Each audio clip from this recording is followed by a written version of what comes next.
अब शिव जी का श्रृंगार किया शिव गणों ने, शिव ही शंभुगन कर ही सिंगारा। अब उसमें जो लिखा था कि मुकुट होना चाहिए, तो अब पूछा गया कि मुकुट कैसा दिखता है, तो कहा कि एकदम पीला पीला सा मुकुट होता है, चमकीला सा। बोले हमारे जो शिवजी हैं इनकी जटा से अधिक क्या चमकीला हो सकता है। तो जटाओं को ही अच्छे से लपेटा और एकदम ऊंची सी जटाएं और बन गया मुकुट। उसके बाद लिखा था कि मुकुट के ऊपर मोर लगना चाहिए मणि के समान। तो कहा मणि के समान क्यों? एक सांप को उठाया जिसके सर पे मणि थी और उसको अच्छे से बांधा जटाओं से और उसका मुख सामने कर दिया जटाओं के। कहा हो गया, मोहर लग गई। उसके बाद था कि कुंडल पहने हो दूल्हे ने। तो कहा ये कुंडल कैसे होते हैं? तो कहा कुंडल हिलते हुए रहते हैं, ऐसे कुंडल होते हैं और पीले रंग के होते हैं, सोने के स्वर्ण कुंडल होते हैं। तो कहा कि कुंडल हिलते हैं, हम शिव जी को ऐसे कुंडल पहनाएंगे जो हिलेंगे नहीं बल्कि चलेंगे। चलत कुंडलम, चलते हुए कुंडल है। और दो पीले पीले सांप लिए और बांध दिए कान में। उसके पश्चात तन विभूति। अब उसमें लिखा था कि पाउडर लगाना है। तो पाउडर क्या होता है? कहा सफेद सफेद धूल के समान होता है। कहा सीधे गए वाराणसी में और जो मणिकर्णिका घाट पे जो सबसे पहला मुर्दा जला था उसी के राख ले आए। कहा हो गया पाउडर।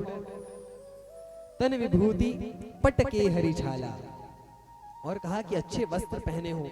तो कहा वस्त्र वस्त्र कुछ नहीं, आपका जो बाघांबर है वही इतना सुंदर है, उसी को पहन लो। अब शिवजी वैसे तो नग्न बैठते हैं, वो बैठते बाघांबर पे हैं। अब जब वहां जाना है ससुराल में बेइज्जती न हो तो उसी बाघांबर जिस पे बैठते हैं उसी को लपेट लिया। अब बाघांबर तो खिसक खिसक जाए, तो दो सांप लिए और आराम से उन्हें कस करके बांध दिए रस्सी के समान। उसके पश्चात था कि तिलक होना चाहिए, तो बड़ा सुंदर सा तिलक लगा दिया त्रिपुंड। और शीश पे गंगा है, वे तो शोभा दे ही रही हैं। एक और कोने में द्वितीय का चंद्रमा है, बड़ी सुंदर छवि शिव जी की है। उसमें था कि जनेऊ पहनाना है। तो तीन सांप लिए और नयन तीन उपवीत भुजंगा, और तीन सांपों को आराम से घुमा करके जनेऊ बना दिया उनका। उसके पश्चात शिवजी का जो गरल कंठ है, नीलकंठ है, विष पीने के कारण जो नीला हुआ है, उसके कारण शिवजी की छवि बड़ी सुंदर दिख रही है। शिवजी ने नरमाला अपने गले में पहन ली है और इतना अशिव, इतना अकल्याणकारी वेश है, परंतु तब भी जो शिवजी हैं ये कल्याण के धाम है। अशिव वेश शिव धाम कृपाला।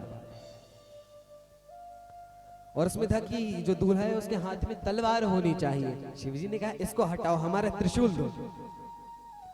अब सब बात हो गई। उसमें लिखा था कि जो दूल्हा है उसके हाथ में घोड़े की लगाम हो। अब शिवगणों ने सोचा कि अब हम घोड़ा कहां से ढूंढें? तो शिवजी ने कहा घोड़े की आवश्यकता नहीं है, बैल पे हम सीधे बैठे हैं, अब उल्टे बैठ जाते हैं। और जो बैल की पूंछ है उसको पकड़ लिया।